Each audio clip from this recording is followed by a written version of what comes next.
দেবী, যে এই সময়ে শ্রীরামের রূপে নারায়ণ মানুষ রূপে অবতীর্ণ হয়েছেন, সেই মানুষ যিনি কষ্টও পাবেন, যাকে কঠিন পরিস্থিতির সম্মুখীন হতে হবে, যার শত্রুও থাকবে, আর সময় এলে সেই শত্রুর সঙ্গে লড়াই করার জন্য মিত্রের সাহায্যের প্রয়োজনীয়তাও হবে। কিন্তু এমন কে আছেন যিনি শ্রীরামকে সাহায্য করার জন্য সক্ষম? আমি নারায়ণের দাস, আমি ওনার ভক্ত, আমি ওনার মিত্র, আমি ওনার সখা। আমার অংশ অবতার হনুমান শ্রীরামকে সাহায্যের জন্য বানর সেনা প্রস্তুত করছে। তার গুরু সূর্যের পথপ্রদর্শনে তাদের নেতৃত্ব দেওয়ার জন্য প্রস্তুত হচ্ছে। তাদের কেবল যুদ্ধ আর রণনীতির পাঠই পড়াচ্ছে না, বরং আধ্যাত্মিক আর অনুশাসনেরও শিক্ষা দিচ্ছে। কিন্তু একথা তো স্বয়ং হনুমানও জানে না যে কিষ্কিন্ধায় কি ভয়ঙ্কর সংকট আসতে চলেছে।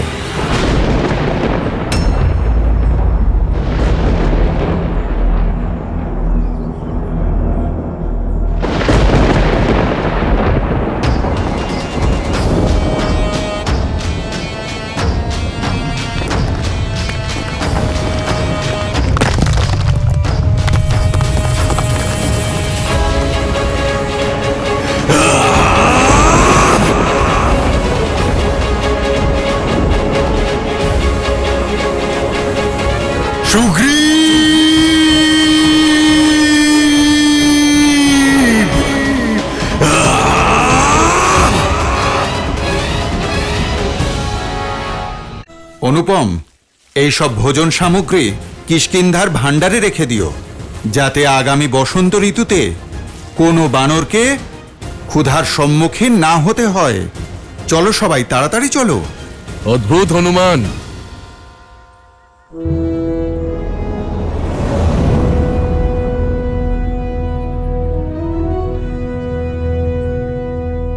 প্রণাম বানররাজ সুগ্রীব।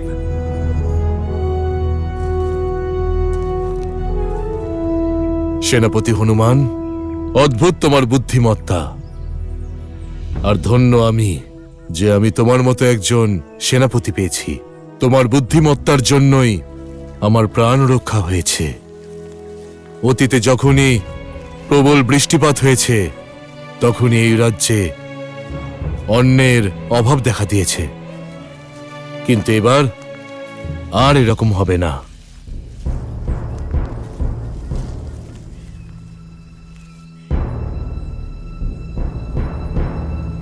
নদীর জল খুবই বেড়ে গিয়েছে। ওপারে যাওয়ার জন্য জলের স্তর কম হওয়া পর্যন্ত অপেক্ষা করতে হবে। মহারাজ সুগ্রীব, যে নিরাশাবাদী হয় সে পরিস্থিতি অনুকূল হওয়ার জন্য অপেক্ষা করে, আর যে কর্মের উপর বিশ্বাস রাখে সে সমস্ত পরিস্থিতিকে অনুকূল করে নেয়। নল, নীল,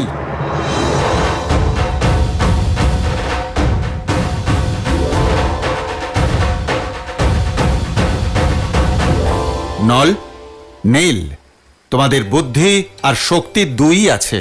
আমি দেখেছি তোমাদের গাছের ডালপালা দিয়ে গাছের মধ্যে দিয়ে সেতু বানাতে। তাহলে এসো, আজ এই নদীতে আমরা সেতু বানাবো। যথাজ্ঞা সেনাপতি।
অতি উত্তম নল আর নীল, তোমরা দুজন এই বানর সমাজের রত্ন।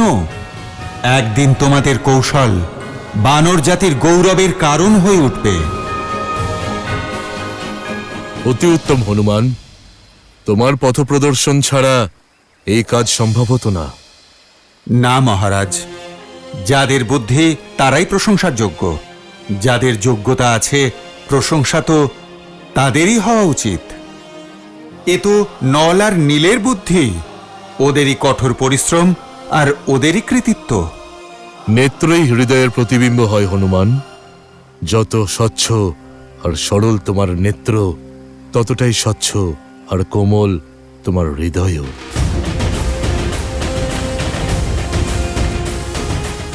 আমাদের বানানো সেতু সত্যি আপনার ভালো লেগেছে সেনাপতি? অবশ্যই, এর একটা ভালো দিক আছে আর একটা মন্দ দিক। জানি তো কিছু তো সমস্যা থাকবেই, আগে প্রশংসার কারণটা তো শুনি। এর থেকে ভালো সেতু তৈরি অসম্ভব। তাহলে মন্দ দিক কোনটা? এটির ক্ষমতা। যদি কোনো শতহস্তির শক্তিধর বীর এই সেতুর ওপর ওঠে, এই সেতু তো ধ্বংস হয়ে যাবে। তাহলে তো এই সেতু সুরক্ষিত। কারণ এত শক্তি তো শুধু আপনার আছে, যার দ্বারা আপনার বানানো সেতু ভেঙে যেতে পারে। তাড়াতাড়ি করো হনুমান, কুমার অঙ্গদের অভিষেকের প্রস্তুতিও নিতে হবে। আপনি কেন চিন্তা করছেন মহারাজ? যে প্রস্তুতি আমি নিয়েছি, আপনি একবার গিয়ে সেটা নিজের চোখে দেখুন। আমি ভুলে যাই কেন যে আমার সঙ্গে স্বয়ং হনুমান রয়েছে। চলো।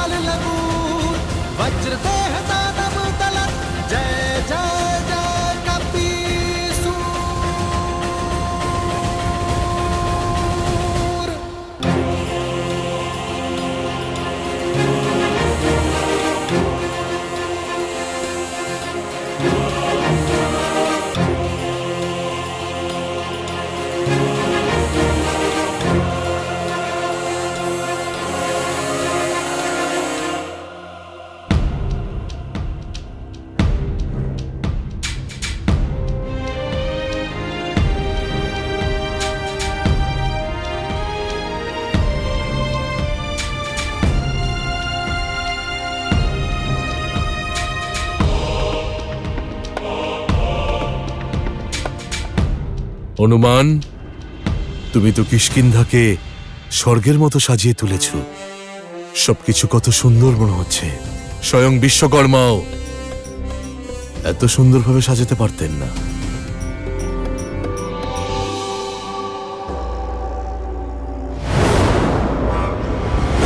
এই দাঁড়াও, কোথায় যাচ্ছ তুমি?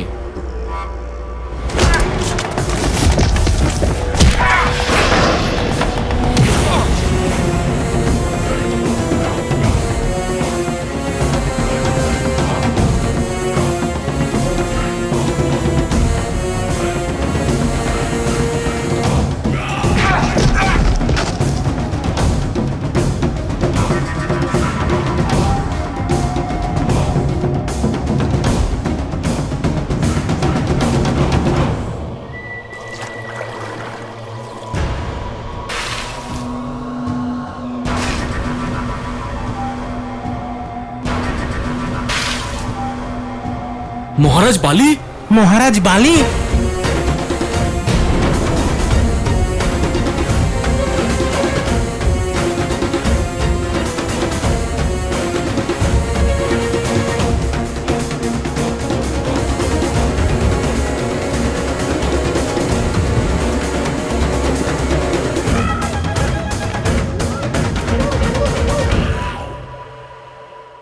সুগ্রীব!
এ তো ইন্দ্রদেবের রথ। উনি নিশ্চয়ই ঋষি সরভঙ্গকে নিতে এসেছেন। আমাদের তাড়াতাড়ি যেতে হবে। ঋষি সরভঙ্গের সঙ্গে সাক্ষাৎ এত গুরুত্বপূর্ণ কেন শ্রীরামের কাছে? শ্রীরামের জীবনের এক অত্যন্ত গুরুত্বপূর্ণ ঘটনা। ঋষি সরভঙ্গ, যিনি বনে তার প্রাণ আটকে রেখে রামের জন্য অপেক্ষা করছেন, যাতে তার সঙ্গে সাক্ষাৎ হলে ঋষি অগস্ত্যের কাছে তাকে পৌঁছে দিয়ে তার কর্তব্য পালন করতে পারেন। অদ্ভুত ঋষি সরভঙ্গের কর্তব্যপরায়ণতা। তিনি তার কর্তব্য পালনের জন্য স্বয়ং দেবরাজ ইন্দ্রের স্বর্গে নিয়ে যাওয়ার আমন্ত্রণও বহুবার ফিরিয়ে দিয়েছেন।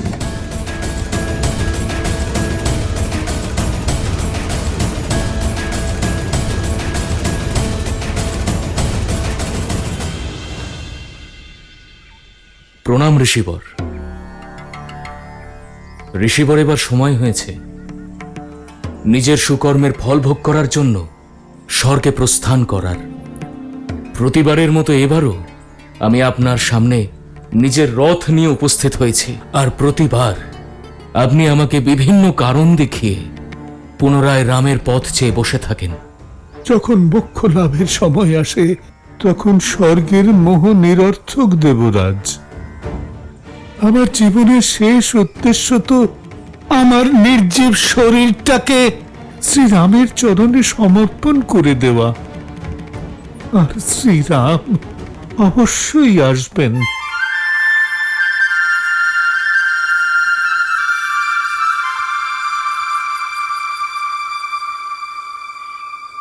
সঠিক বলেছেন ঋষিবর, কিন্তু এবার আমি একা ফিরে যাব না। আপনাকে আমার সঙ্গে স্বর্গে যেতেই হবে।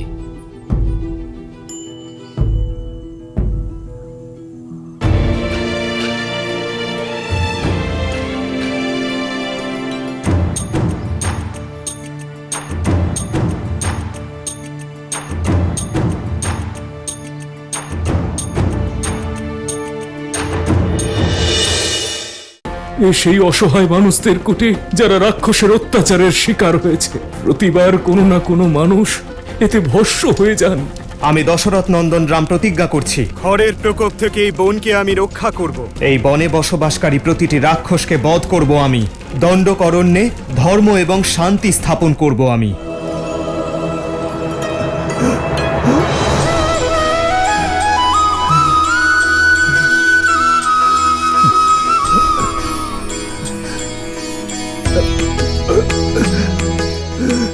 প্রণাম ঋষিবর।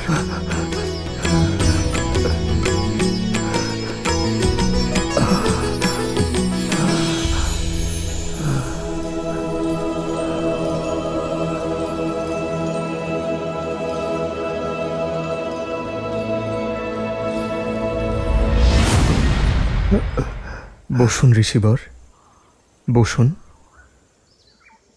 রাম, আপনি এসে গেছেন। আপনি আমার ডাক শুনেছেন। সহস্র বর্ষ আপনার জন্য প্রতীক্ষা করছি। মৃতপ্রায় হয়ে বেঁচে আছি। আপনার দর্শনের আশাতে আমার এই শ্বাস প্রশ্বাস এখনো চলছে, যাতে আমার কর্তব্য পালন করতে পারি আর আপনাকে পথ দেখাতে পারি।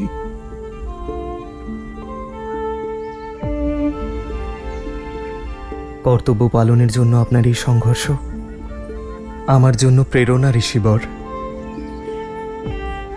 আপনার আশীর্বাদ আমার কাছে সৌভাগ্য স্বরূপ। মৃত্যু লাভের আগে আপনার পথ প্রদর্শনের দায়িত্ব পেয়েছি। এখন তা পালন করে শান্তিতে মৃত্যু লাভ করতে পারব। রাম, আপনার কর্তব্য, আপনার উদ্দেশ্য পূরণ করবার জন্য আপনাকে ঋষি অগস্ত্যের কাছে যেতে হবে। কিন্তু ওনার দেখা পাওয়া এত সহজ নয়। উনি দণ্ডকারণ্যে কোন গুপ্ত স্থানে নিবাস করেন, এই জগৎ থেকে, হিংসা থেকে অনেক দূরে। ওনাকে খুঁজবার জন্য সর্বপ্রথম ওই বৃক্ষকে খুঁজতে হবে, যার মুখ মানুষের মতন। সেই ওনার পথ বলে দেবে। ঋষি অগস্ত্য, সেই আলোক শিখা, যিনি রাবণ আর তার সেনাপতি খড়ের আতঙ্কের অন্ধকার দূর করার পথ দেখাতে পারেন। এবার আমাকে আপনার কোলে মাথা রেখে মোক্ষ লাভ করতে দিন, মুক্তি দিন প্রভু, ক্লান্ত হয়ে পড়েছি।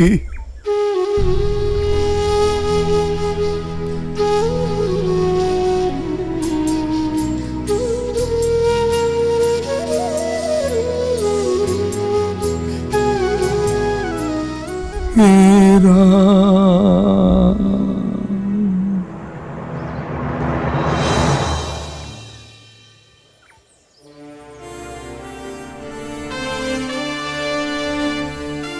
ঋষি সরভঙ্গের জ্ঞান সর্বদা যেন আমায় পথ দেখাতে পারে। চলো লক্ষণ, ওনার শেষকৃত্যের আয়োজন করি।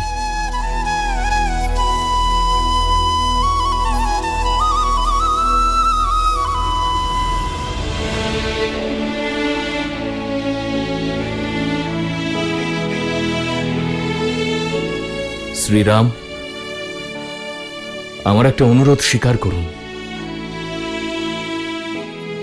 আমার এই রথ আপনি সঙ্গে নিয়ে যান। এই মায়াবী বনে এই রথ আপনাকে সাহায্য করবে। প্রস্তাবের জন্য ধন্যবাদ দেবরাজ। আপনি আমার পিতার মিত্র, আর একজন মিত্রের কর্তব্য পালন করছেন, কিন্তু আপনার দৈব রথের আমার প্রয়োজন নেই। আমি তো স্বয়ং কর্তব্য রথের রথী। আর তারপরেই বনের মায়ার প্রতিকার কোনো অস্ত্র, শস্ত্র বা রথ নয়, সত্য এবং সতর্কতা। আমি এবং লক্ষণ আমাদের উদ্দেশ্য আমাদের শক্তি দ্বারাই সফল করব। আমার ধর্ম উচিত পথ ছেড়ে সরল পথ বেছে নিতে অনুমতি দেয় না, তাতে পথে যত বাধাই আসুক। আমি সেই পথই বেছে নেব যে পথ নিয়তি আমার জন্য বেছে রেখেছেন। আপনার যেমন ইচ্ছা, কিন্তু আপনার যখনই দরকার হবে আর যখনই আপনি স্মরণ করবেন, আমার এই রথ সারথি সহ আপনার সম্মুখে উপস্থিত থাকবে। আমি আশা করি আপনি অন্তত একবার আমাকে সেবার সুযোগ দেবেন।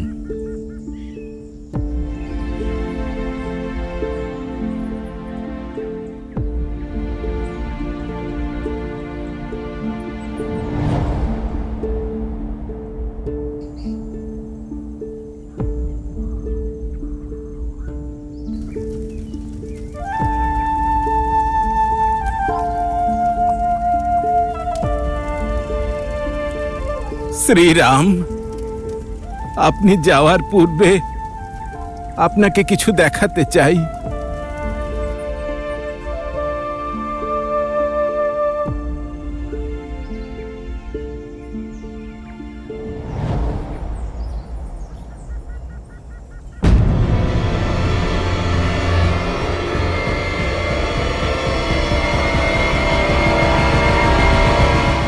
এ সেই নির্দোষদের চিতাভস্য, যারা ওই রাক্ষসদের শিকার হয়েছে।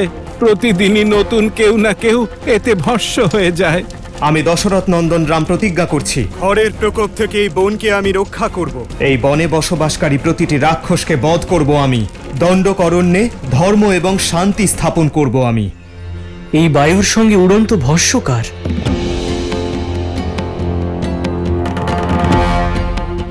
আসুন, আপনি নিজেই দেখুন।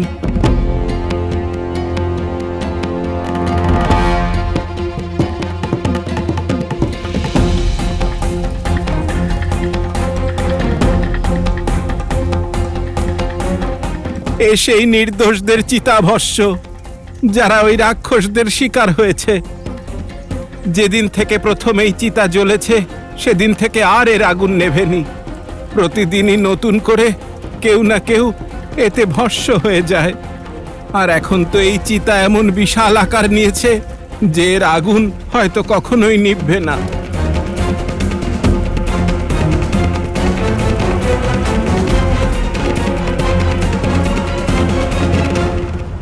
আমি দশরথ নন্দন রাম প্রতিজ্ঞা করছি, খড়ের প্রকোপ থেকে এই বনকে আমি রক্ষা করব। এই বনে বসবাসকারী প্রতিটি রাক্ষসের বধ করব। দণ্ডকরণ্যে ধর্ম এবং শান্তি স্থাপন করব।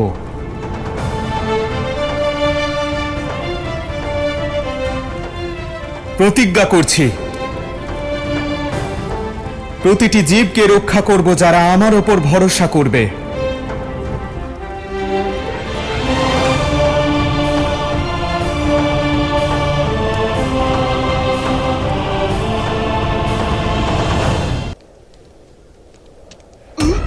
ছল ছল করেছিস তুই আমার সঙ্গে, সমস্ত বানর জাতির সঙ্গেও। আমি কোনো ছলনা করিনি ভ্রাতা। মিথ্যে, ভাই নয়, একটা বিশ্বাসঘাতক তুই। জেনে বুঝে তুই আমায় ওই গুহায় নিয়ে গেছিলিস, আমার সাথে থাকার মিথ্যে নাটক করেছিস। তুই এটা আগে থেকেই জানতিস যে ওই রাক্ষস আমার জন্য অপেক্ষা করছে?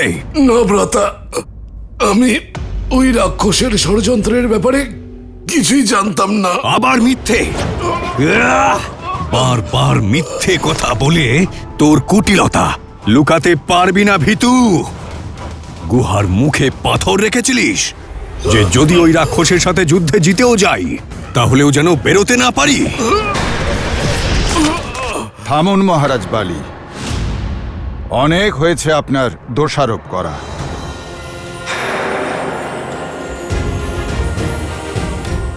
মহারাজ বালি, আপনি আপনার ভাইকে সন্দেহ করছেন কেন? আপনার কেন এমন মনে হচ্ছে যে মহারাজ সুগ্রীব আপনার সঙ্গে ছলনা করেছেন? কারণ ওর কুদৃষ্টি বরাবরই ছিল আমার রাজ্যের ওপরে আর আমার স্ত্রীর ওপরে। আপনি আপনার দৃষ্টিকোণ থেকে অপরকে বিচার করতে পারেন না মহারাজ। মহারাজ সুগ্রীবের কাছে আপনার বিশ্বাস ভঙ্গ করার কোনো কারণ নেই। ঈর্ষার থেকে না তো বড় কোনো কারণ হয়, না কোনো কারক। ওর ইচ্ছে ছিল আমার মতো জীবন কাটানোর। মহারাজ আমায় ক্ষমা করবেন, সমগ্র বানর জাতি জানে মহারাজ সুগ্রীবের থেকে অধিক বিশ্বস্ত না কোনো ভ্রাতা আছে আর না কোনো মিত্র। তোমার এই বিশ্বস্ত বন্ধু আমার বিশ্বাসের হত্যা করেছে। আমার স্ত্রী, আমার পুত্র, আমার রাজ্য সবকিছু নিয়ে নিয়েছে ও। এ কথা সত্য নয়। চুপ করে থাকো তুমি। সুগ্রীব যা কিছু করেছে তার মূলে তুমি আছো। তুমি আমার মৃত্যুর অপেক্ষা করছিলে, তাই না? যাতে তোমরা দুজনে এক হতে পারো, বিবাহ করতে পারো, তাই না? ভালো তো আমায় কোনোদিনও বাসইনি তুমি, না? না বানর শ্রেষ্ঠ,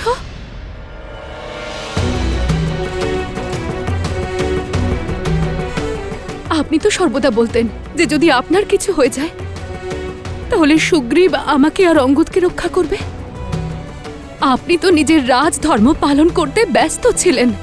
আপনি নিজের প্রজাদের সুরক্ষার জন্য যুদ্ধ করতেই ব্যস্ত ছিলেন। হ্যাঁ হ্যাঁ, আমি ব্যস্ত ছিলাম যুদ্ধ নিয়ে, কারণ আমার ওপর বানর রাজ হওয়ার দায়িত্ব ছিল, বুঝলে? এই যে এই বিশ্বাসঘাতকের মতো জীবন কাটাতে চাইনি আমি। আর চাইতাম যে আমি মরে যাওয়ার পরে তুমি যেন বিধবা না হও কখনো, আমার অঙ্গদ আর আমার প্রজা যেন অনাথ না হয়। এই দেখো, কিচ্ছু হয়নি আমার। আমি ওই মায়াবী অসুরকে হত্যা করেছি, কিন্তু জিতে গিয়েও পরাজিত হলাম আমি। যে মহাবলীকে কোনো অসুর আজ পর্যন্ত হারাতে পারল না, আজ সে তার নিজের ভাইয়ের ষড়যন্ত্রের কাছে কেমন করে হেরে গেল। হেরে গেলাম আমি, কারণ আমার বিশ্বাসের পরিবর্তে আমি বিশ্বাসঘাতকতা পেলাম আমার ভাইয়ের থেকে আর আমার স্ত্রীর থেকে।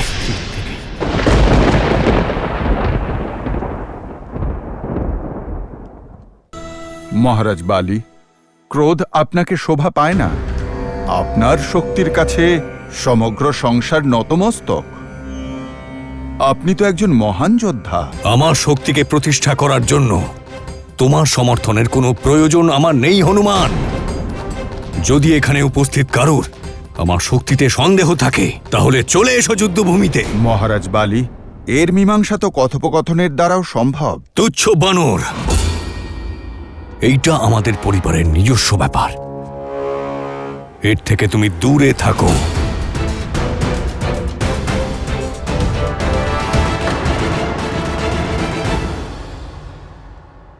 যখন ভূতপূর্ব রাজা আর বর্তমান শাসকের মধ্যে বিবাদ হয়, তখন সেটা কেবল পরিবারের মধ্যেই সীমাবদ্ধ থাকে না। মহারাজ বালি, এটা কিষ্কিন্ধার ভবিষ্যতের প্রশ্ন। আর কিষ্কিন্ধার ভবিষ্যৎ তোমার সামনে দাঁড়িয়ে আছে। আমি বালি, আমি সাক্ষাৎ কিষ্কিন্ধা। এই সব আমি বানিয়েছি। মহারাজ বালি, মানছি আপনি একজন মহান রাজা, একজন পিতৃতুল্য ভ্রাতা। মানছি যে বর্তমানের কিষ্কিন্ধা আপনারই অতীতের পরিশ্রমের ফল, কিন্তু সেই বালি এখন আর নেই। বানর জাতির সর্বময় কর্তা এখন আর নেই, কারণ বালি ছিলেন একজন আদর্শ, যিনি বানর জাতির ভবিষ্যতের জন্য ভাবনা চিন্তা করতেন। কিন্তু আজ যিনি সম্মুখে দাঁড়িয়ে, তিনি শুধুমাত্র অবয়বে বালি, যার শরীরে বিষ ছাড়া আর কিছুই নেই। এত সাহস তোর! আমায় এসব বলছিস তুই? মহারাজ, আমি শুধুমাত্র আপনাকে সত্যটা জানানোর চেষ্টা করছি। আমার উদ্দেশ্য কাউকে সমর্থন করা নয়, কারণ যখন ভ্রমের মেঘ কেটে যাবে তখন আসল সত্যটা নিজেই দেখতে পাবেন। বোঝার চেষ্টা করুন মহারাজ, বানরদের শক্তি আর উৎসাহ তো অসীম, আর সেই সঙ্গে উদ্দেশ্যও। আর আপনার মধ্যে একজন মহান রাজা হওয়ার সমস্ত গুণ আছে। আপনার নেতৃত্বে কোনো রাক্ষসী কিষ্কিন্ধার দিকে চোখ তুলে তাকাতেও পারবে না। কোনো রাক্ষসেরও এত ক্ষমতা নেই। আমি এখানকার অধিপতি। বিদ্রোহে ওঠা প্রত্যেকটি আওয়াজকে শান্ত করে দেব। যদি এই মূর্খটার সিংহাসনের লোভ থাকে তাহলে প্রমাণ করুক নিজের শ্রেষ্ঠত্ব। অস্ত্র তুলে নিয়ে আমায় যুদ্ধে পরাস্ত করুক দেখি। যদি ওর দৃষ্টি আমার স্ত্রীর দিকে থাকে তাহলে আমাকে হারিয়েও নিয়ে যাক না ওকে। বানর নিয়ম তো তাই বলে।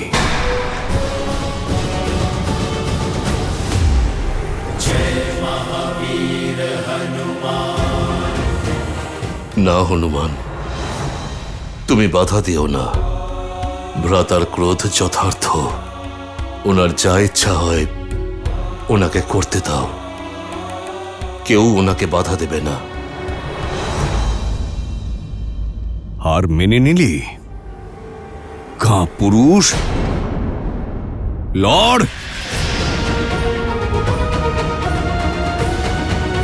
না, আমার পিতা তুল্য ভ্রাতার সঙ্গে যুদ্ধ করার সাহস নেই আমার মধ্যে। কিন্তু নিজেরই বৌদিকে বিবাহ করার সাহস আছে। আমি আমার সারাটা জীবন তোমায় যুদ্ধ কৌশল শেখাতে কিভাবে কাটিয়ে দিলাম, আর তুমি অস্ত্র তুলতে ভয় পাচ্ছ। আমি কিন্তু ভীত নই, আর আমি হারও মানিনি।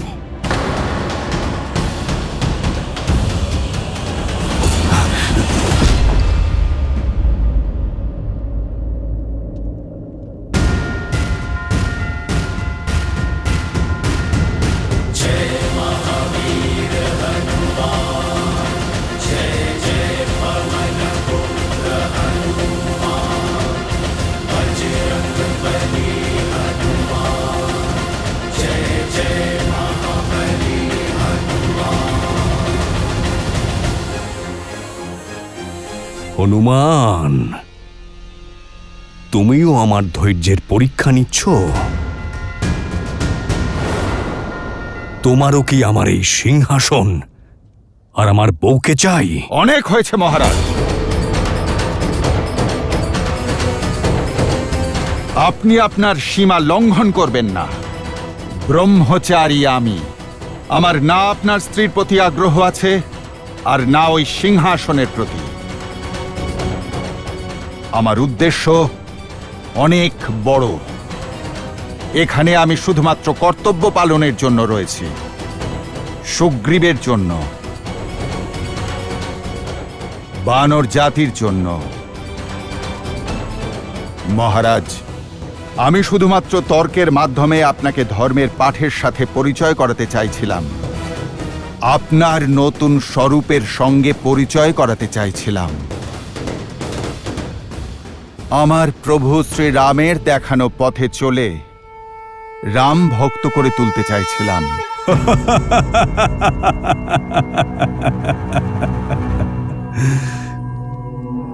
কে রাম? আমি কোনো রামকে জানি না, আর আমি যখন কাউকে জানি না, তাহলে তাকে মানব কি করে? আমি কেবল এই বিশ্বাসঘাতকের থেকে প্রতিশোধ চাই। সরে যাও হনুমান। শান্ত হন আপনারা। আমি সিংহাসন চাই না, মৃত্যু চাই। এখন আমার মৃত্যুই আমাকে নিরপরাধ প্রমাণ করবে।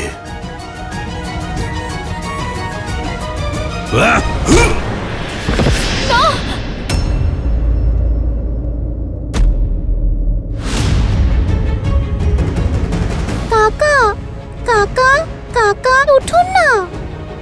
কাকা, উঠুন না। অঙ্গদ, তুমি ওর সাথে আছো? দূরে থাকো এই বিশ্বাসঘাতকের থেকে।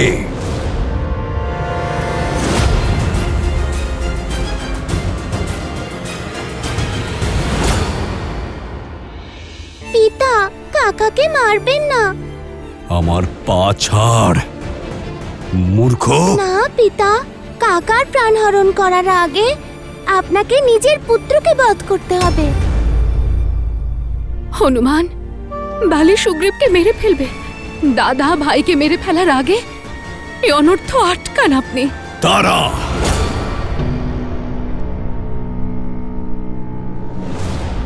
বালি, আমি আপনাকে সুযোগ দিচ্ছি যাতে আপনি ভাবনা চিন্তা করার সময় পান। যখন আপনার ক্রোধ শান্ত হবে, তখন প্রতিশোধ আর পরিণাম দুটির বিষয়েই ভাববেন। নিজের অহংকারের আগুনে সমগ্র বানর জাতির উজ্জ্বল ভবিষ্যৎ নিজের হঠকারিতায় বিনষ্ট করে দেবেন না।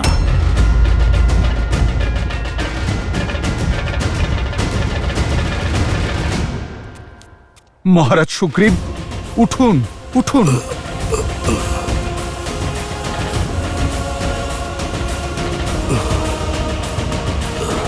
যেতে দিচ্ছি তোমাদের দুজনকে, কারণ আমি আমার অঙ্গদের সামনে তোমাদেরকে হত্যা করতে চাই না। আমি কিন্তু তোমাদের প্রাণ দান দিইনি। যেখানেই লুকিয়ে থাকো না কেন, তোমাদের রামও বালির প্রকোপ থেকে তোমাদেরকে বাঁচাতে পারবে না। আমাকে সেই নারীর বিবরণ দাও। অনুপম সৌন্দর্য সেই নারীর, পুষ্পের মতো কোমল, দেবতুল্য তেজ তার। এমন সুন্দরী তো এই সম্পূর্ণ সংসারে কেবল একজনই আছে, সীতা। কি হয়েছে সীতা?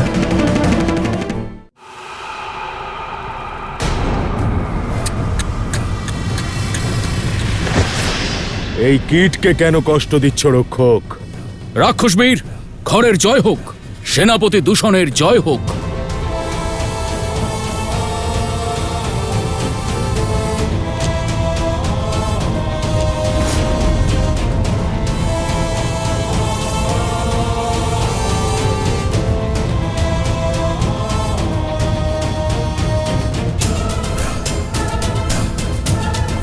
মহারাজ, এই উদ্ধত ব্যক্তি মহলে প্রবেশ করার চেষ্টা করছিল, আমি ধরে এনেছি। কি ব্যাপার মহর্ষি? জীবিত থাকার আর ইচ্ছে নেই নাকি, যে মৃত্যু গর্ভে এসে উপস্থিত হয়েছ? আমি আমার স্ত্রীকে নিতে এসেছি, যাকে তোমরা দুই ভাই মিলে অপহরণ করে বন্দি করেছ। আমার স্ত্রীকে ফিরিয়ে দাও, অন্যথা। কে?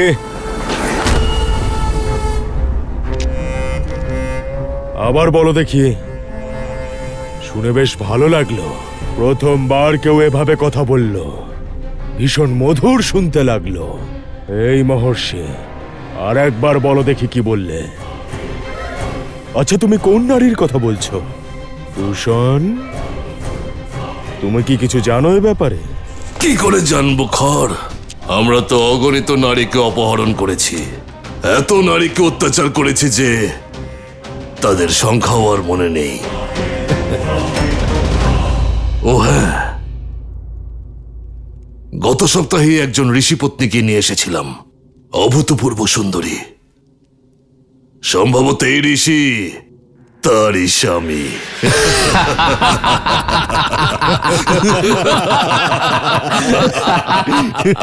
নির্লজ্জ, পাপী, অভিশাপ দিচ্ছি আমি।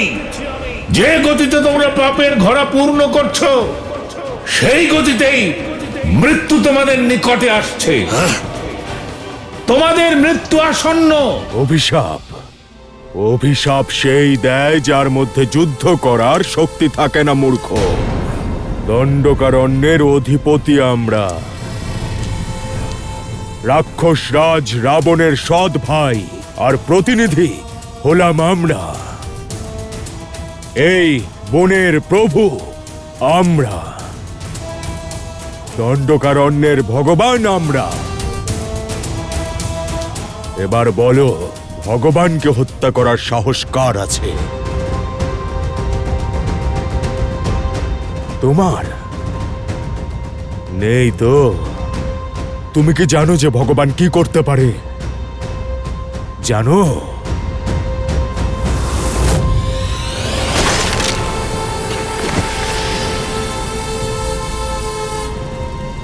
শুধু সতর্ক বার্তা দিলে জীবিত থাকতো। ওকে প্রতিদিন ডেকে ওর কথা শুনতাম, আমাদের সকলের মনোরঞ্জন হতো। অভিশাপ দিয়ে আনন্দটাই বৃথা করে দিল। এই মৃতদেহ নিয়ে যাও।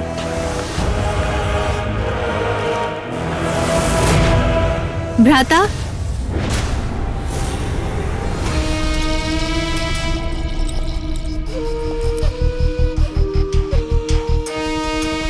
শূর্পণখা,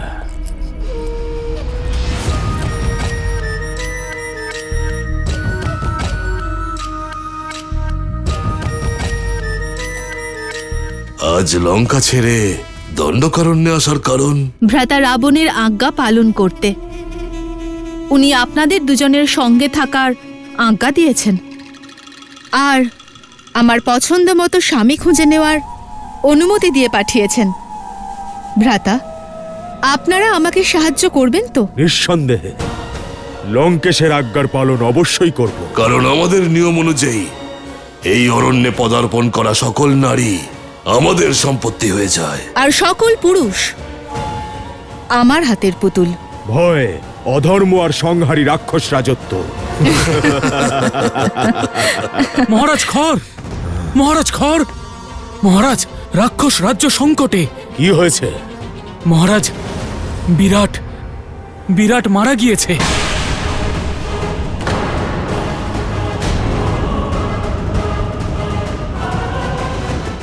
আমাকে সেই নারীর বিবরণ দাও। অনুপম সৌন্দর্য সেই নারীর, পুষ্পের মতো কোমল, দেবতুল্য তেজ তার। এমন সুন্দরী তো এই সম্পূর্ণ সংসারে কেবল একজনই আছে, সীতা।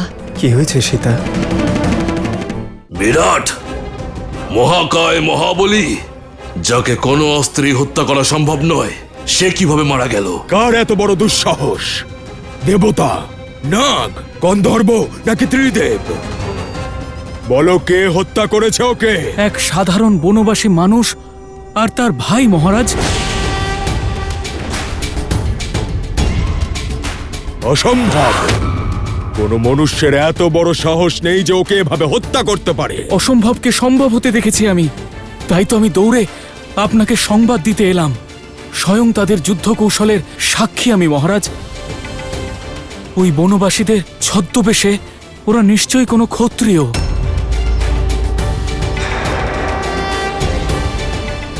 মহারাজ, ওরা দুই ভাই, রাম আর লক্ষণ। আর ওদের সঙ্গে এক সুন্দরী নারীও আছে। তিনজন মানুষ দণ্ডকারণ্যে মুক্ত ঘুরে বেড়াচ্ছে। সাহসী বনবাসী তার ভাই, আর সাথে স্ত্রীও।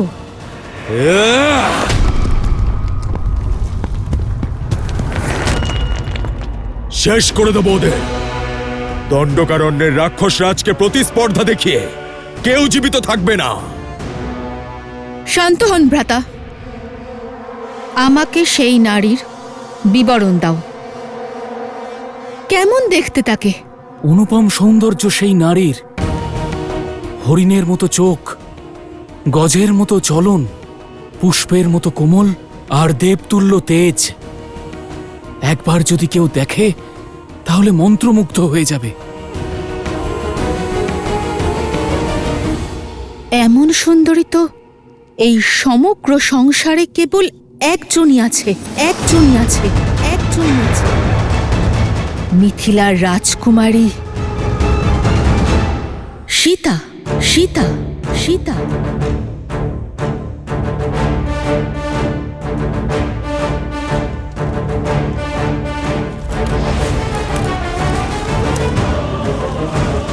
দাদা সাবধান।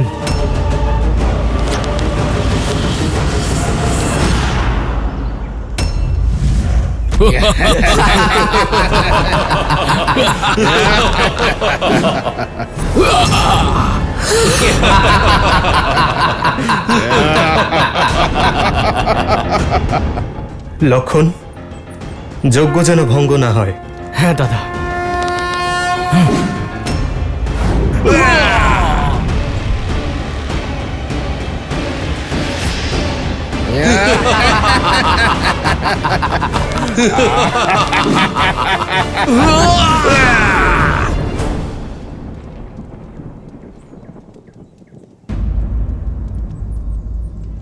লক্ষণ, তুমি সাবধানে থেকো, আমি এক্ষুনি আসছি।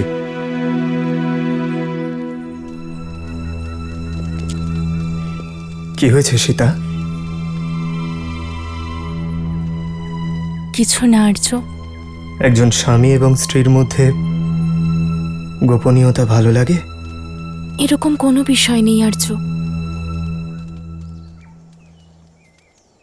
তাহলে চিন্তার কারণ বলো সীতা। স্বামী এবং স্ত্রীর মধ্যে না দুঃখের কথা লুকোনো উচিত, আর না সুখের, আর না কোনো চিন্তার। আমার এসব দেখে ভালো লাগছে না আর্য।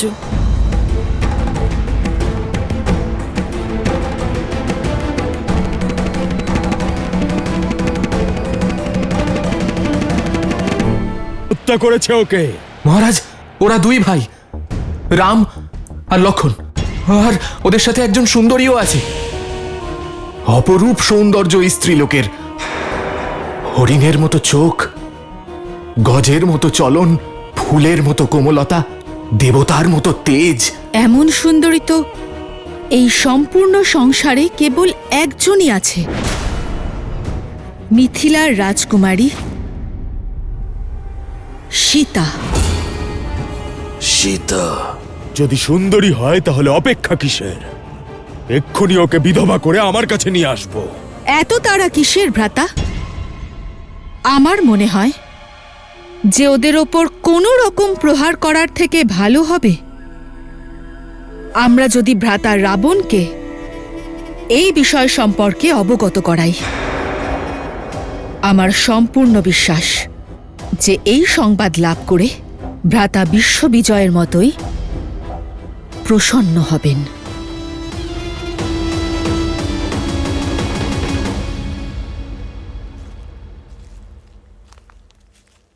কি হয়েছে সীতা?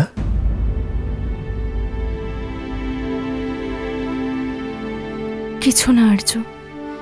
স্বামী এবং স্ত্রীর মধ্যে না দুঃখের কথা লুকোনো উচিত, আর না সুখের, আর না কোনো চিন্তার। আমার এসব দেখে ভালো লাগছে না আর্য। আর হিংসা তো সবচেয়ে বড় অধর্ম। তাহলে ধর্মের পথে যারা চলে তারা হিংসার পথ কি করে বেছে নিতে পারে আর্য? তুমি ঠিকই বলেছ সীতা, অহিংসার চেয়ে বড় ধর্ম নেই। কিন্তু অনেক সময় শান্তির জন্য যুদ্ধ করার প্রয়োজন পড়ে সীতা। তাছাড়াও প্রাণ তো আমাদের নিতেই হয়। আমরা যখন শ্বাস নিই, না জানি কত সূক্ষ্ম জীব মারা যায়। আমরা যখন ধরিত্রীর ওপর হাঁটি, না জানি কত বনস্পতি, কত কীট দলিত হয়। শ্বাস নেওয়া এক প্রক্রিয়া সীতা, আর প্রক্রিয়া সচল রাখার জন্য প্রাণহানি ঘটলে তাতে পাপ হয় না। কোনো নির্দোষ পক্ষীর প্রাণ নেওয়া অপরাধ, কিন্তু কোনো নরখাদককে শেষ করা, তাকে বধ করা হলো ধর্ম স্থাপন। আমরা তাদের বধ করছি যারা সংসারে পাপ ছড়িয়ে দিতে চাইছে। আপনার কথা ঠিক আর্য, কিন্তু তাও এতগুলো প্রাণ বিসর্জন হতে দেখে মন অশান্ত হচ্ছে আর্য। জানি সীতা এ সহজ নয়, কিন্তু আবশ্যক। এই রাক্ষসদের সংহারই সংসারকে উদ্ধার করবে, জগতে শান্তি স্থাপন করবে, আর দুর্বলদের সুরক্ষা প্রদান করতে আমাদের অস্ত্র ধারণ করতে হবে। কিন্তু আমাদের তো কর্মফলও ভোগ করতে হবে। অবশ্যই ভোগ করতে হবে।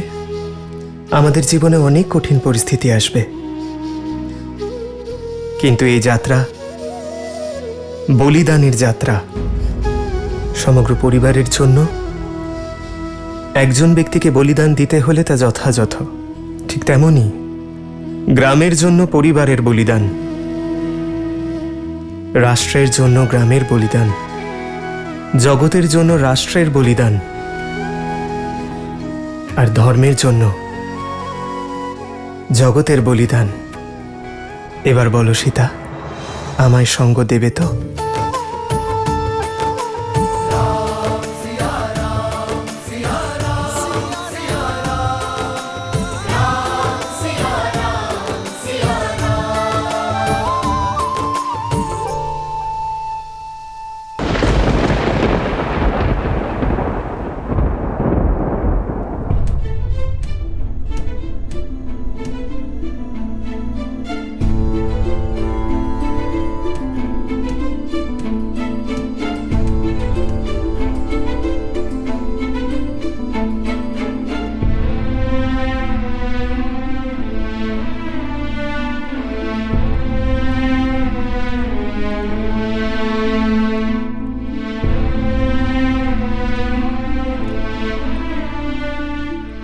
আমি জানি তুমি বালিকে কেন প্রাণদান করেছ হনুমান। বানরদের নিয়তির বিষয়ে আমি অনভিজ্ঞ নই। জাম্ববান মহাশয়, বালি আগে খারাপ ছিলেন না, কিন্তু ওনার ক্রোধ ওনাকে বুদ্ধিভ্রষ্ট করেছে। বালি সুগ্রীবের এই বিবাদে আমি বানর জাতির শক্তির এই পরাজয় দেখতে পারতাম না, আর তাই আমায় হস্তক্ষেপ করতে হয়েছে। আমার এখনো বিশ্বাস যে বালি নিজের অহংকার ভুলে মহারাজ সুগ্রীবকে আপন করে নেবেন, আর পূর্বের মতো সবকিছু আবার ঠিক হয়ে যাবে। তোমার আশা ভঙ্গ হতে দেখতে পাচ্ছি আমি। বালি কখনো আমাদের সঙ্গ দেবে না। রোমের বশে যদি অপমানের সীমা প্রখর হয়, তাহলে বিনাশ কেউ আটকাতে পারবে না। বালির অহংকারী ওর বিনাশের কারণ হবে। ভ্রাতা, ভ্রাতা বালি,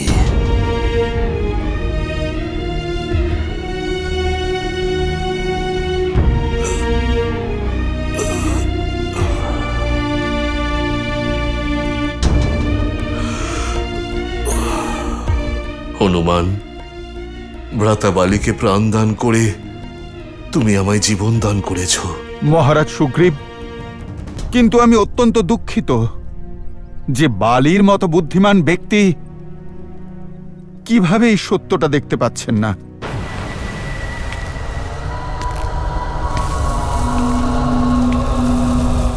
বালি আসছে সুগ্রীব, ও তোমার উপর প্রতিশোধ নেবে। ভ্রাতা বালি? ওইদিকে চলো।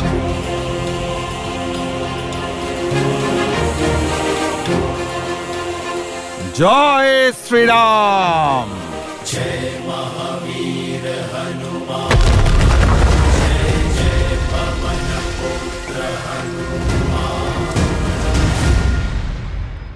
এখান থেকে ঋষ্যমুখ পর্বতে চলে যাও। ঋষি মাতঙ্গের অভিশাপের কারণে বালি সেখানে প্রবেশ করতে পারে না। সুগ্রীব সেখানে সুরক্ষিত থাকবে। চলুন মহারাজ।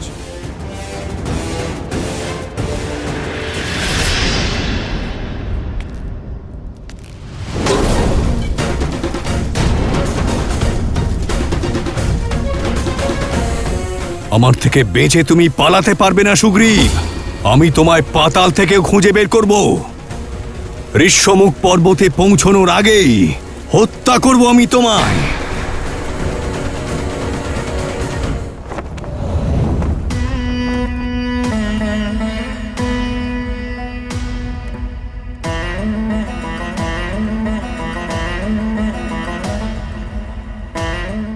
দশাননকে এই বার্তা দেবে কে?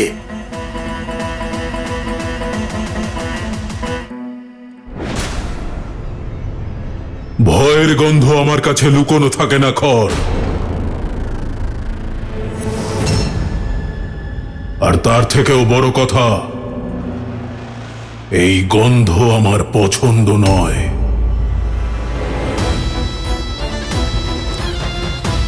আমি আমার বৈমাত্রেয় ভাইয়েদের দণ্ডকের শাসনভার দিয়েছিলাম এটা ভেবে যে সেখানে তারা তাদের ভয়ের সাম্রাজ্য স্থাপন করবে। এর জন্য নয় যে নিজেরা এভাবে ভয় পেয়ে আমার কাছে পালিয়ে আসবে। তোমাদের নতমস্তক পরিষ্কার প্রমাণ দিচ্ছে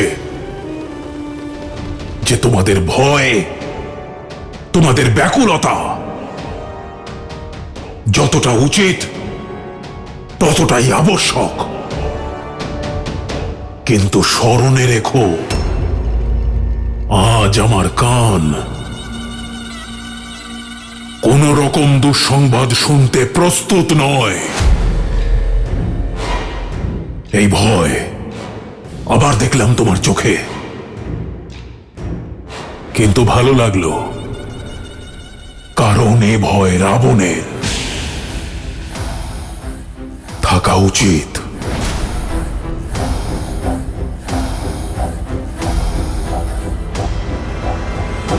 অভয় দিচ্ছি তোমায়, বলো। ভ্রাতা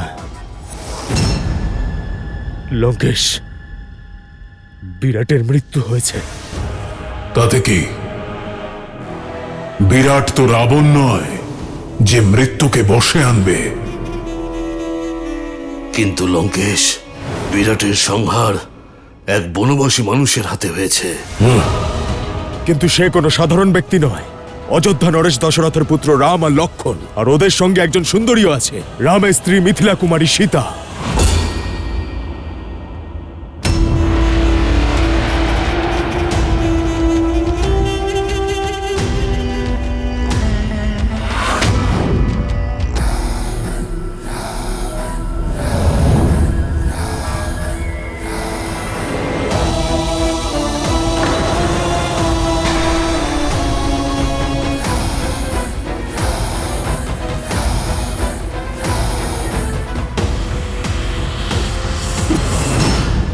এই তলোয়ার সতর্কবাণী খর। বনের দায়িত্ব তোমার। সেখানে তৈরি হওয়া সমস্যা আমি দেখব কেন? এখানে বালকদের মতো ভিক্ষা চেও না, বীরের মতো যুদ্ধ করো আর হত্যা করো এই বনবাসীদের। আজ্ঞে লঙ্কেশ, আমি শুধু এই কারণেই ভয় পেয়েছিলাম যে একজন সাধারণ মনুষ্য বিরাটের মতো রাক্ষসের সংহার কি করে করতে পারে। ভবিষ্যতে সমস্যা নয়, সমাধান নিয়ে আসবে, নয়তো এখন যাও এখান থেকে। আর পরের বার নিজের সমস্যা আমায় জানানোর পূর্বে নিজের মস্তক নিজেই ছেদন করো, কষ্ট কম হবে। আর মনে রেখো, আমার ওই বনবাসীদের বিষয়ে কোনো আগ্রহ নেই। ক্ষমা করবেন লঙ্কেশ।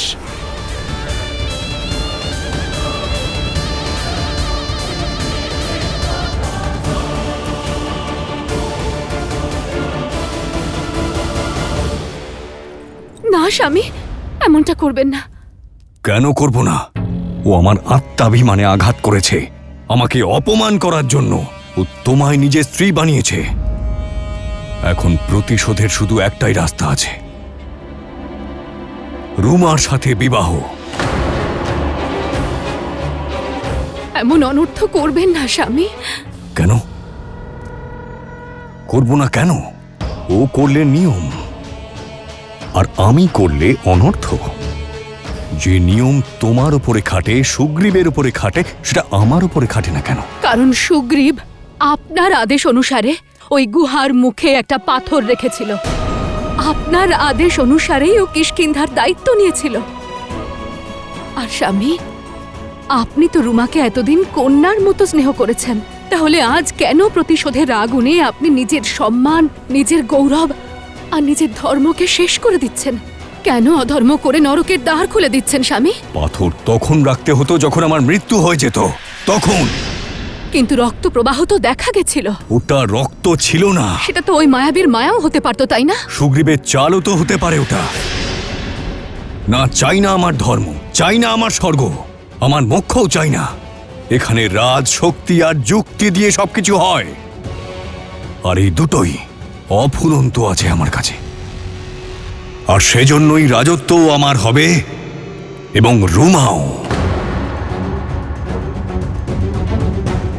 সুগ্রীবকে এর মূল্য তো দিতেই হবে। সৈন্যরা, যাও গিয়ে রুমাকে আমার সামনে নিয়ে এসো। এমন করবেন না স্বামী। অঙ্গদের কথাটা একবার ভেবে দেখুন, ও তো এখনো ছোট, ওর ওপর কি প্রভাব পড়বে? ওর জন্য এটা একটা শিক্ষা হবে। ও তো দেখুক যে বানর রাজ কি করে হতে হয়।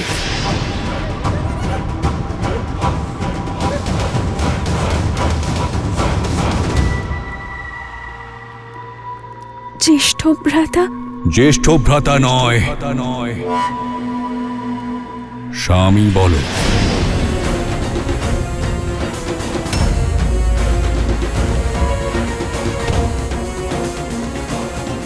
আজ থেকে তুমি আমার স্ত্রী। আজ রাত্রে আমি সুগ্রীবকে বধ করে তোমার উপরে আমার অধিকার ফলাবো।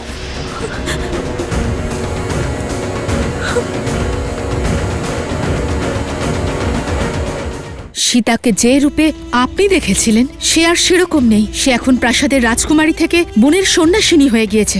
যত বৎসর লাগুক সীতাকে খুঁজে বের করবই। সেদিনই আপনার সম্মুখে আসব, যেদিন ওই দুই ভাইয়ের বিনাশের কারণ হতে পারবো।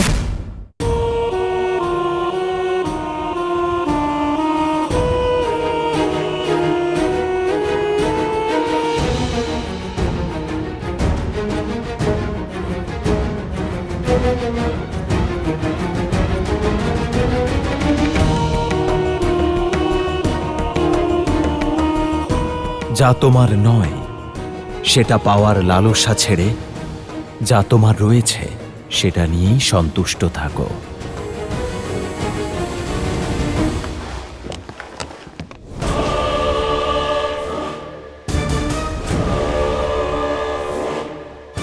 কে দেখালো এই দুঃসাহস? কার নিজের প্রাণের মায়া নেই? সম্মুখে এসো। ক্ষমা করবেন ভ্রাতা, এই দুঃসাহস আমি করেছি, কারণ আমি আপনাকে কোনো ভ্রমের মধ্যে রাখতে চাই না। ভ্রম? হ্যাঁ ভ্রাতা, সীতাকে যে রূপে আপনি দেখে এসেছিলেন সে এখন আর সেরকম নেই। সে এখন প্রাসাদের রাজকুমারী থেকে বনের এক সন্ন্যাসিনী হয়ে গিয়েছে। একটু ভেবে দেখুন ভ্রাতা, সীতার সৌন্দর্য আর তেজের বিষয়। আপনার পাশে যদি লঙ্কার অধীশ্বরী হয়ে দাঁড়ায় তাহলে কেমন দেখাবে? ওর ভাগ্য আপনার জন্যই অপেক্ষা করে আছে। বেচারি, যে রাজকুমারকে বিবাহ করেছে তার কাছে রাজপ্রাসাদ তো দূরের কথা, কাঁটা থেকে বাঁচবার জন্য সামান্য পাদুকাও নেই। যে নারীর লঙ্কার কোমল শয্যায় বিশ্রাম নেওয়া উচিত সে অরণ্যের তৃণ শয্যায় ঘুমোচ্ছে। এই লঙ্কার সুগন্ধিত আর সুসজ্জিত সরোবরের পরিবর্তে জোঁক আর বিষাক্ত কীটেপূর্ণ বন্য জলাশয়ে স্নান করছে।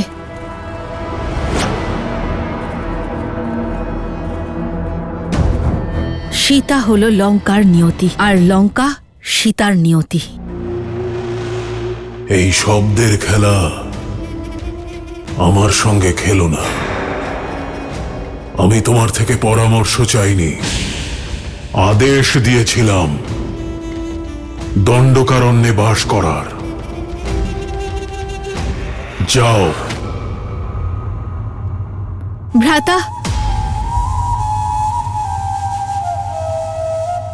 আপনার মনে যে দ্বিধা আছে তা আমি বুঝতে পারছি। যত বৎসরই লাগুক, ওই ঘন বিশাল দণ্ডকারণ্যে আমি খুঁজব সীতাকে। আপনার সম্মুখে সেদিনই আসব যেদিন ওই দুই ভাইয়ের বিনাশের কারণ হতে পারব। না রাম, না লক্ষ্মণ, আর না কোনো ঋষি বা মুনি, কেউই শূর্পণখার ক্রোধের প্রকোপ থেকে রক্ষা পাবে না। সীতার ওপর কেবল আমার ভ্রাতা লঙ্কেশের অধিকার।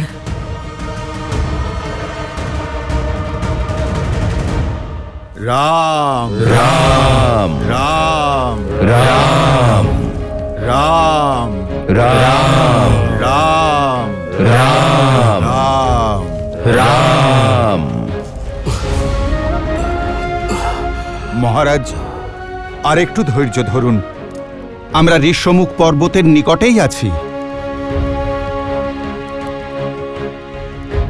রাম রাম রাম রাম।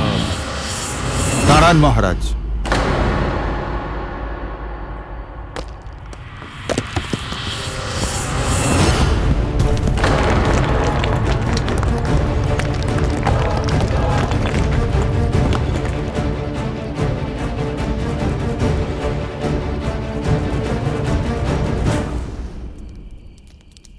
মহারাজ, এবার চলুন।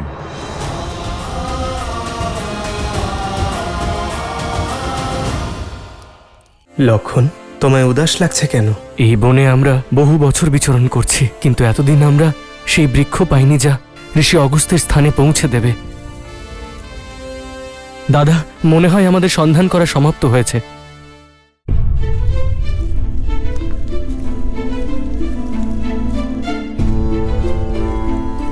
ছোটবেলায় ভ্রাতা বালি কত ভালোবাসতেন আমায়। তুমি দেখো হনুমান, ভ্রাতা বালি তার ভুলের জন্য অনুতপ্ত অবশ্যই হবেন। আমাদের মতের মিলন না হলেও আমাদের মনের মিলন অবশ্যই হয়। মহারাজ সুগ্রীব, প্রভু শ্রীরামের দয়ায় আপনার কথা সত্য হোক, কিন্তু এই সময় ভাবনা চিন্তা করবার সময় নয়, পরিকল্পনাকে সফল করার সময়। ঋষ্যমুখ পর্বত তো সামনেই, আর পরিকল্পনা তো ঋষ্যমুখ পর্বতেই আসার ছিল, তাই না? এই সকল বৃক্ষ, এগুলো ঋষ্যমুখ পর্বতের সীমাই তো। মহারাজ, আপনি চিন্তা করবেন না, আমি বালির প্রত্যেকটি প্রহার থেকে আপনাকে রক্ষা করব। কিন্তু হনুমান, যদি তুমি ভ্রাতার সম্মুখে যাও তাহলে উনি তোমার অর্ধেক শক্তি ছিনিয়ে নেবেন। মহারাজ, আমার পরিকল্পনা হলো যে আমি তার সম্মুখে নয় তার পিছনে থাকব। আর আমি মহারাজ বালিকে ঋষ্যমুখ পর্বতের সীমানায় টেনে নিয়ে আসব। যখনই মহারাজ বালি ঋষ্যমুখ পর্বতের সীমানা স্পর্শ করবেন, ওনার পাওয়া অভিশাপ ওনার প্রাণ হরণ করবে। কিন্তু এসব হবে কি করে হনুমান? আর ভ্রাতার প্রাণ? মহারাজ সুগ্রীব, যদি জীবিত থাকতে চান তাহলে আমার উপর বিশ্বাস রাখুন।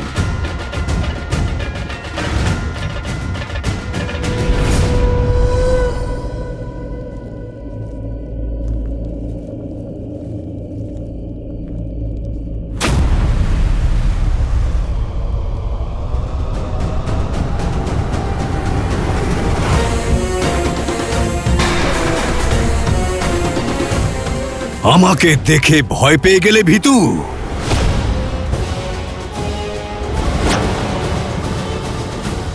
যদি আমার প্রাণও চলে যায় তাও আমি আপনার সঙ্গে যুদ্ধ করব না। তোর এই প্রাণটা ছাড়া তোর কাছে আর আছেটাই বাকি।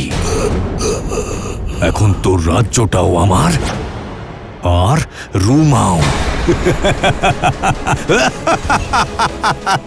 আর আমায় বাধা দেবেন না মহারাজ সুগ্রীব।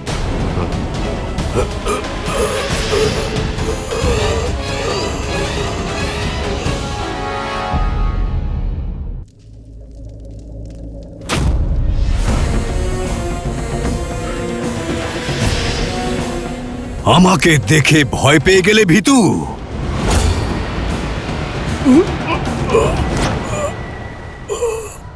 আপনি প্রাণ নিয়ে নিলেও আমি আপনার সঙ্গে যুদ্ধ করব না ভ্রাতা। তোর এই প্রাণটা ছাড়া তোর কাছে আর আছেটাই বাকি। এখন তোর রাজ্যটাও আমার, আর রুমাও। এবার আমায় আর বাধা দেবেন না মহারাজ সুগ্রীব।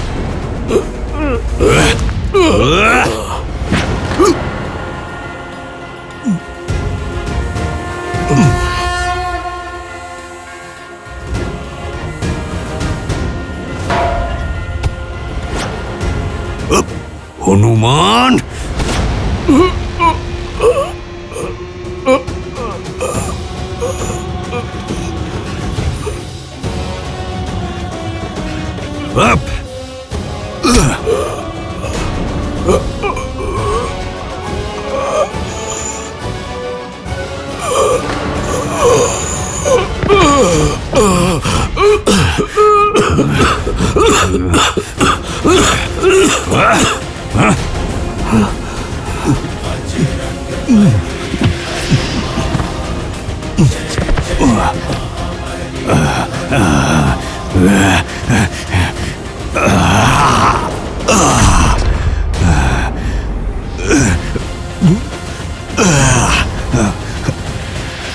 মহারাজ সুগ্রীব, আর মাত্র কিছুটা যেতে হবে।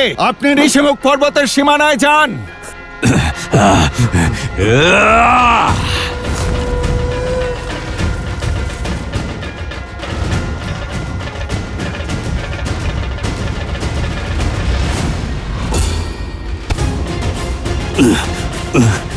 ছাড়ো হনুমান, আমায় যেতে দাও। মহারাজ বালি, ঋষিমুখ পর্বত স্পর্শ করার আনন্দ গ্রহণ করবেন না? আমি চাইলে এই মুহূর্তে আপনাকে পর্বতের শিখরে ছুঁড়ে ফেলতে পারি, যেখানে পড়েই আপনি ঋষি মার্তণ্ডের অভিশাপে ভস্ম হয়ে যাবেন। আমি সুগ্রীবকে না মেরে যাব না এখান থেকে। তাহলে তো আমরা চিরকালের জন্য এই অবস্থাতেই থাকবো মহারাজ বালি। মহারাজ বালি, আপনি আমার কথা বোঝার চেষ্টা করুন। একটা উপায় আছে আমার কাছে। মহারাজ সুগ্রীবকে ঋষিমুখ পর্বতেই থাকতে দিন, আর আপনি কিষ্কিন্ধায় রাজত্ব করুন। আপনি আমাকে কথা দিন, উনি যতদিন এখানে থাকবেন আপনি ওনার কোনো রকম ক্ষতি করবেন না। কারণ যদি এখানে আসেন তাহলে আমি সত্য সত্যই আপনাকে কিছুতেই ক্ষমা করব না। রাজা হওয়ার সুযোগ হারিয়ে খুব কষ্ট হয়, তাই না?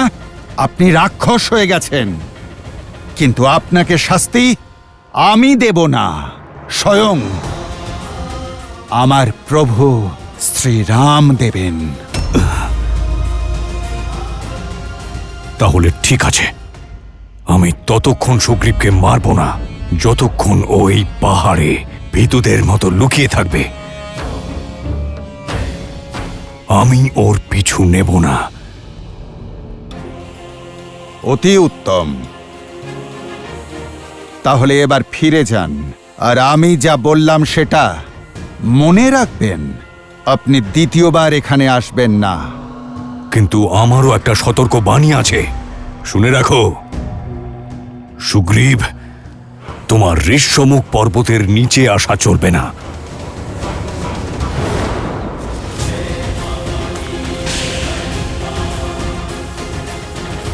বালি ছলনার দ্বারা আমার শক্তি নিয়ে নিলেও আমার সঙ্গে যুদ্ধ করার জন্য আপনাকে সীমানা অতিক্রম করতে হবে।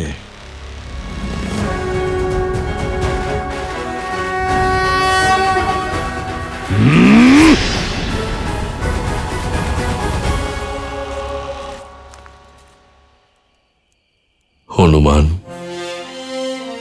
মহারাজ সুগ্রীব, আমরা ঋষ্যমুখের সীমানায় সুরক্ষিতভাবে পৌঁছে গিয়েছি।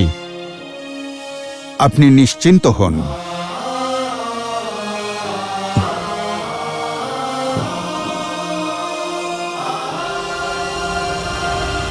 ধন্যবাদ হনুমান, তুমি জীবন দান করেছ আমায়। কিন্তু আমার দুর্ভাগ্য দেখো, আমার জ্যেষ্ঠ ভ্রাতা আমার থেকে আমার স্ত্রী, আমার গৃহ, আমার রাজ্য সব ছিনিয়ে নিলেন। মহারাজ সুগ্রীব, অধর্মের প্রভাব দ্রুত বিস্তার লাভ করে, আর ততটাই দ্রুততার সঙ্গে তা বিনষ্টও হয়ে যায়। বালির বিনাশ অবশ্যই হবে, কারণ ধর্মের রক্ষক আমার প্রভু শ্রীরাম আসছেন। জয় শ্রীরাম। জয় শ্রীরাম।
রাক্ষসরা পাপের পথ ত্যাগ করবে না, আর শ্রীরাম নিজের সংকল্পে অটল।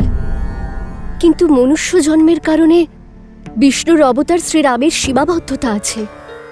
মনুষ্য জন্মেরও কিছু মর্যাদা আছে। ছলনায় আর শক্তিতে রাক্ষসদের উনি কিভাবে পরাস্ত করবেন? দেবী, শ্রীরামের সীমানা কেবল মর্যাদা পর্যন্ত সীমিত। সময় আর চেষ্টার কোনো সীমা নেই শ্রীরামের।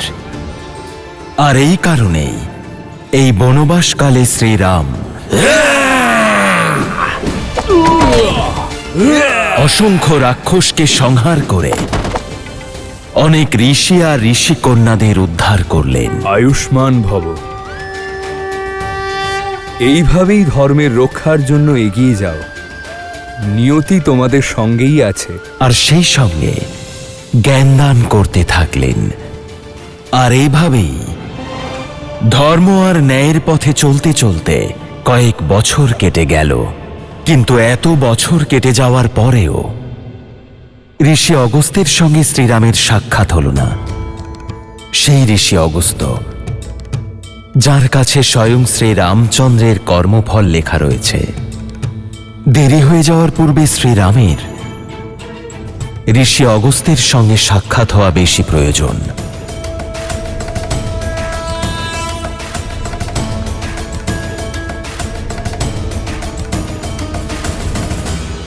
লক্ষণ, বলো দাদা। কি হয়েছে, তোমাকে উদাস দেখাচ্ছে? এই বনে আমরা বহু বছর ধরে বিচরণ করছি দাদা, কিন্তু এখন অবধি আমরা সেই বৃক্ষ পেলাম না যা আমাদের ঋষি অগস্ত্যের স্থানে পৌঁছে দেবে। মাঝে মাঝে আমার মনে হয় যে সত্যই কি এমন বৃক্ষ রয়েছে, নাকি শুধু তা কাহিনীতেই রয়েছে? মৌমাছিরা জানে না লক্ষণ, যে পুষ্পের তারা মধু সংগ্রহ করছে তার পরাগও সংসারে ছড়িয়ে দিচ্ছে। আমরা পথিক লক্ষণ, আর পথিকের কর্তব্য হল কোনো কর্মফলের ইচ্ছে না রেখে কর্তব্য পালনের পথে এগিয়ে চলা, কোনো আশা না রেখে নিরন্তর প্রয়াস করতে থাকা। আর কেই বা জানে, যা আমরা নিরন্তর খুঁজছি হয়তো তা আমাদের চোখের সামনেই আছে, কিন্তু আমরা তা দেখতে পাচ্ছি না।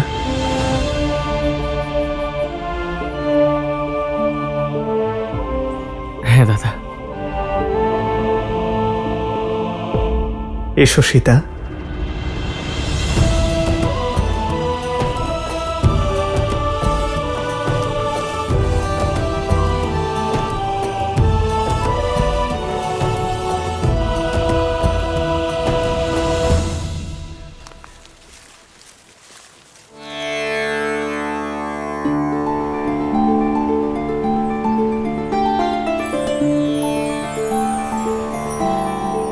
সন্ধ্যা হতে চলেছে, আজ রাতে আমাদের এখানেই বিশ্রাম নেওয়া উচিত।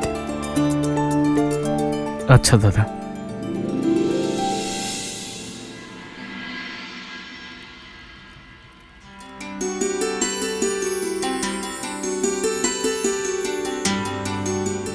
সীতা, বিবাহের পূর্বরাত্রির কথা তোমার মনে আছে? না তো।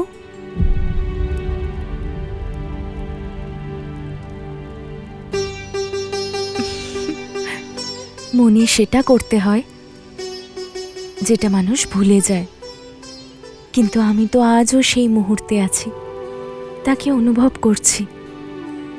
সে রাতেও চাঁদ এমনই শীতল ছিল, আর মিথিলার শীতল বাতাসে মিশে ছিল আমার সীতার সুগন্ধ।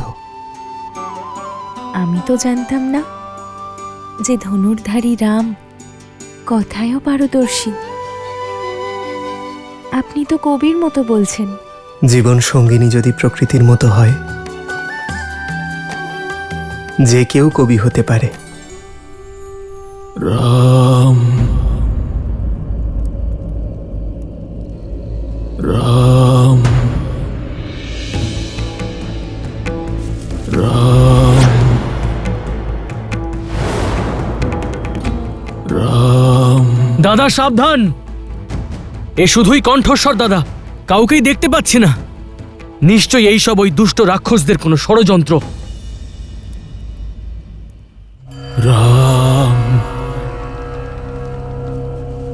রাম। এ কি প্রকার ধ্বনি আর্য?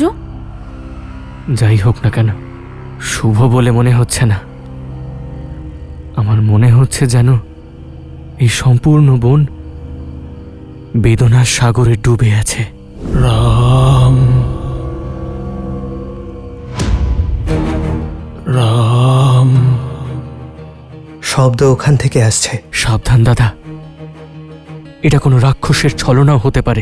রাম রাম। তোমার সেবা আর সুরক্ষা করার জন্যই আমি এই বনে এসেছি দাদা, তাই সামনে আমিই থাকবো।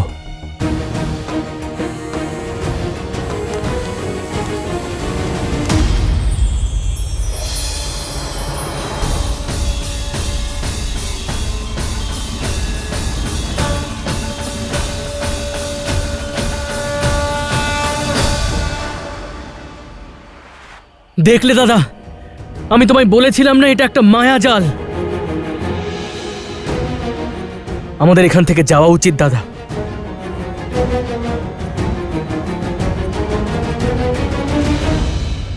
রাম,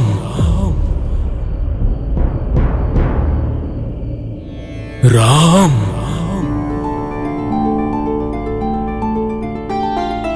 রাম।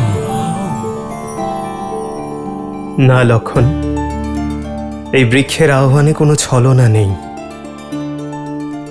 করুণার ধ্বনি শুনতে পাচ্ছি আমি। রাম, সাবধানে দাদা। রাম।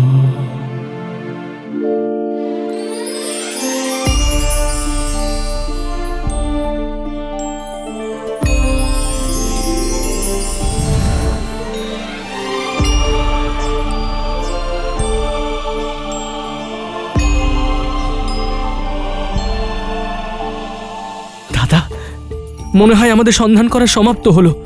অগস্ত্য মুনির কাছে পৌঁছে দেওয়া সেই বৃক্ষ এটাই।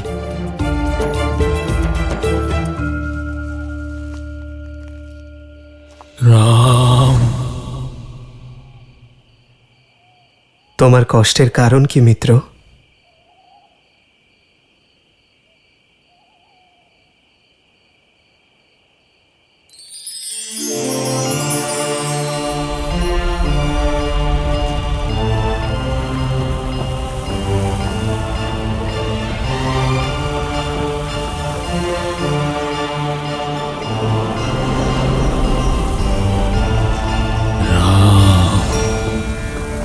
রাম, রাম,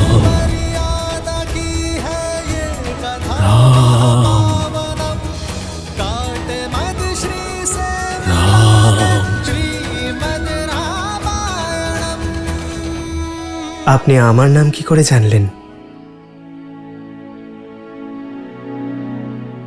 এই সুরক্ষা কবচ ভেদ করে আমার কাছে পৌঁছনোর সামর্থ্য কেবল করুণাময় রামেরই আছে। কত যুগ পেরিয়ে গেল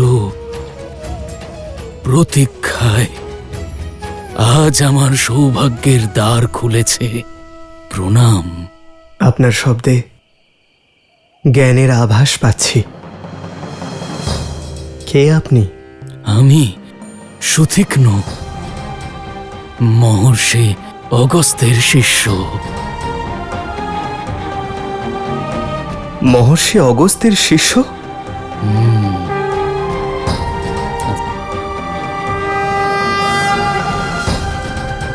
কোথায় ছিলেন আপনি ঋষিবর? যদি আগেই আপনার দেখা পেতাম তাহলে আপনার আর আমাদের কিছু বছর বেঁচে যেত।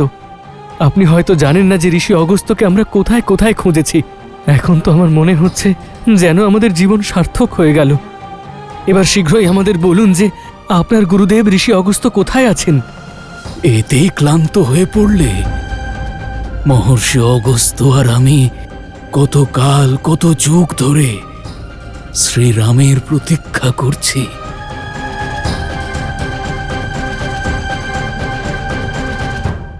মহর্ষির আশ্রমে আপনাদের স্বাগত। কি সুন্দর পরিবেশ, তাই না? কিন্তু ঋষি অগস্ত্য কোথায় আছেন? সামনে দেখো লক্ষণ। আসুন, আপনাদের প্রতীক্ষার অবসান ঘটাই। আসুন।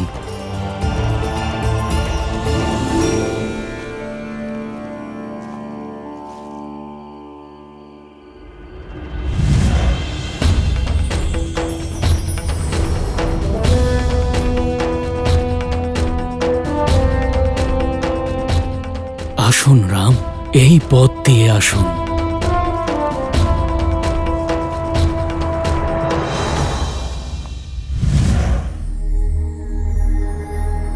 মহর্ষির আশ্রমে আপনাদের স্বাগত।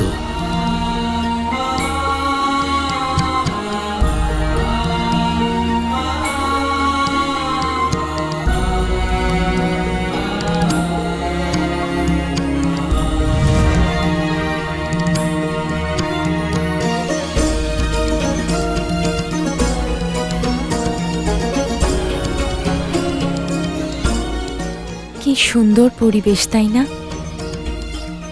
কিন্তু ঋষি অগস্ত্য কোথায় আছেন?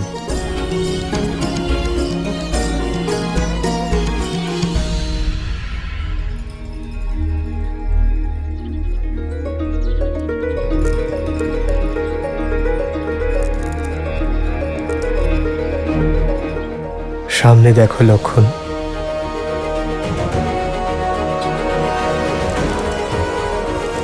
ব্রহ্মদেবের মানস পুত্র, সপ্ত ঋষির মধ্যে অন্যতম,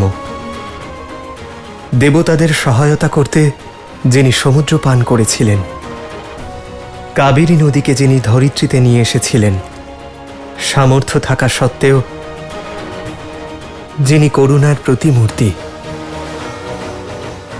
মহর্ষি অগস্ত্য।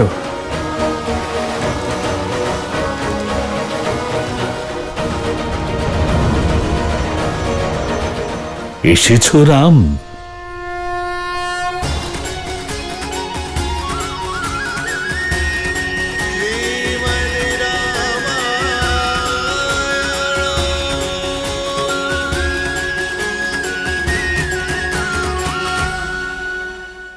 অবশেষে ভাগ্য সৌভাগ্যে পরিণত হলো আপনার দর্শন পেয়ে।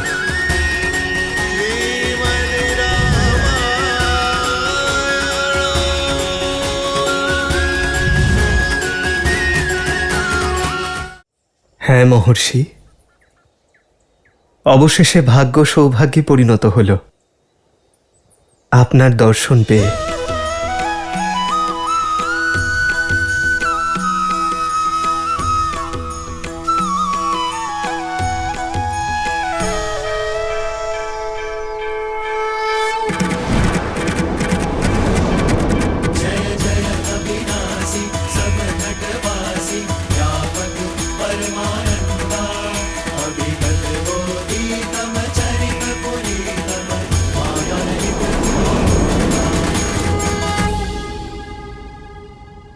श्रीराम श्रीराम श्रीराम श्रीराम श्रीराम श्रीराम श्रीराम। যশস্বী হও। মন বলছে যে এত যুগের প্রতীক্ষার পর আমার শ্রীরাম চিরতরে এখানেই থেকে যাক, কিন্তু আমি জানি আপনার উদ্দেশ্য অনেক বড়, আর উদ্দেশ্য পূরণের জন্য সময় অত্যন্ত সীমিত। পরীক্ষার সময় আসন্ন, আর সামনের পথ অত্যন্ত কঠিন। প্রতিদিন ধৈর্য আর শক্তি ক্ষীণ হতে থাকবে। তাই আমরা আপনার কাছে এসেছি মহর্ষি। পথ যতই কঠিন হোক, গুরুর উপদেশ তাকে সহজ করে দেয়। তুমি ঠিক বলেছ রাম, কিন্তু আরো একটা সত্য আছে। তুমি এখনো পর্যন্ত যত রাক্ষস বধ করেছ, আসন্ন মায়াবী রাক্ষসদের তুলনায় তারা অত্যন্ত তুচ্ছ। খর ও দূষণের পাপ বিনাশ করে তোমাকে মহাবলী রাক্ষসরাজ রাবণের সঙ্গে লড়তে হবে। যদি সে মহাবলী হয়ে থাকে তাহলে আমরাও রঘুবংশীয়। আমাদের থেকে না রাবণ বাঁচতে পারবে আর না তার সৈন্যদল। লক্ষণ, আমার অনুজ সরল ঋষিবর শীঘ্রই আবেগপ্রবণ হয়ে যায়। ওকে ক্ষমা করে দিন আর আমাদের পথ দেখান। রাম, তোমার বনবাসের এটা অন্তিম পর্যায়। এই পর্যায়ে এসে তোমাকে আরো অনেক কঠিন পরীক্ষার সম্মুখীন হতে হবে। সেই আগত সংকটে তোমার সাহায্যের জন্য আমি কিছু দিতে চাই।